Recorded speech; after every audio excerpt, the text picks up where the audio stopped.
People think revenge is loud. They imagine screaming confrontations, shattered glass, public humiliation. Mine was quieter and far more devastating. I was born into privilege, but I grew up invisible. My name is Emily Langford, and for 17 years I lived in a house where love was conditional and comparison was currency.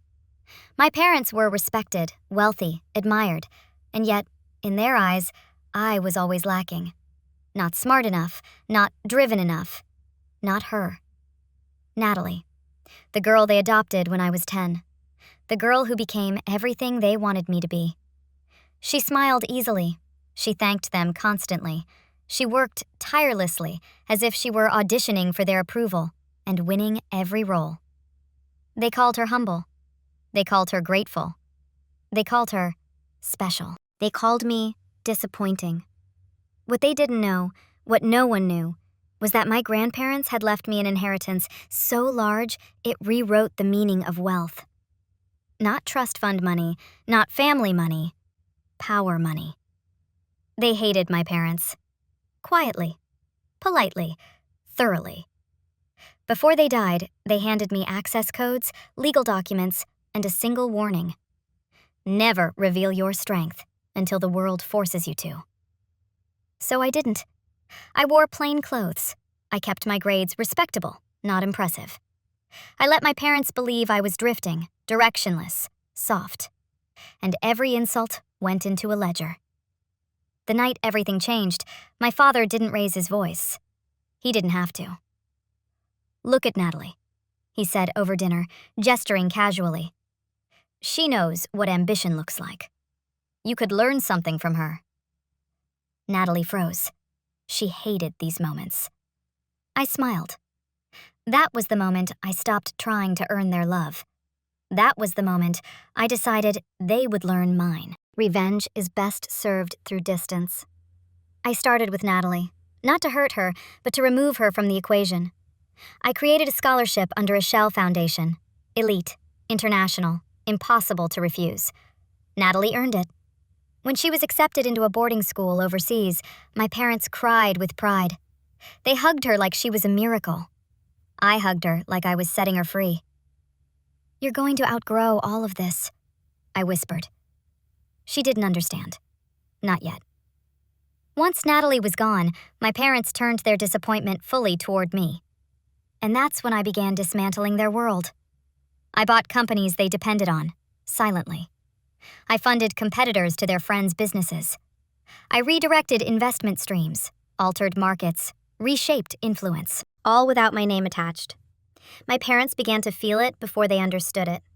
Dinners became tense. Phone calls became frequent. My father grew short-tempered. My mother stopped hosting.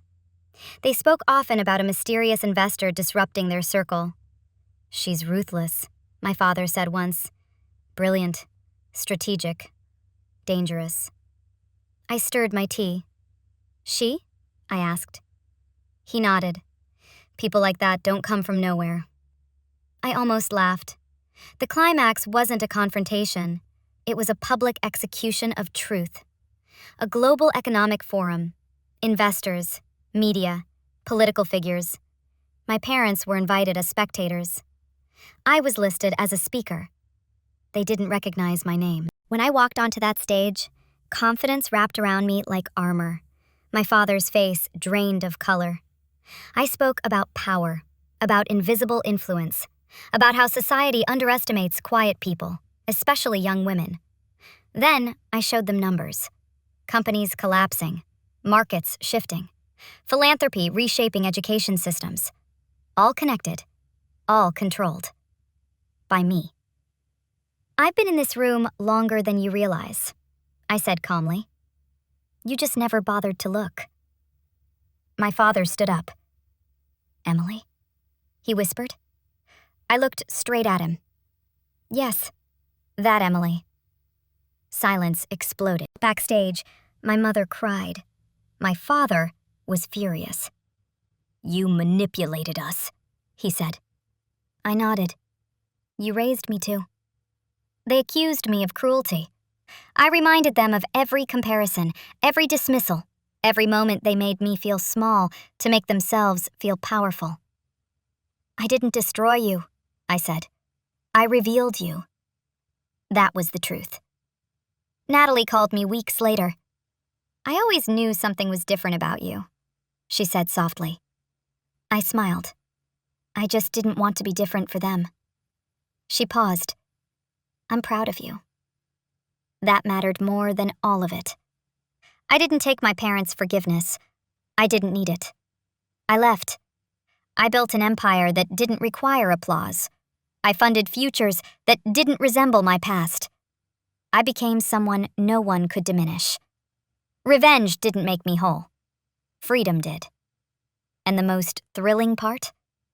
They finally see me. But they will never control me again.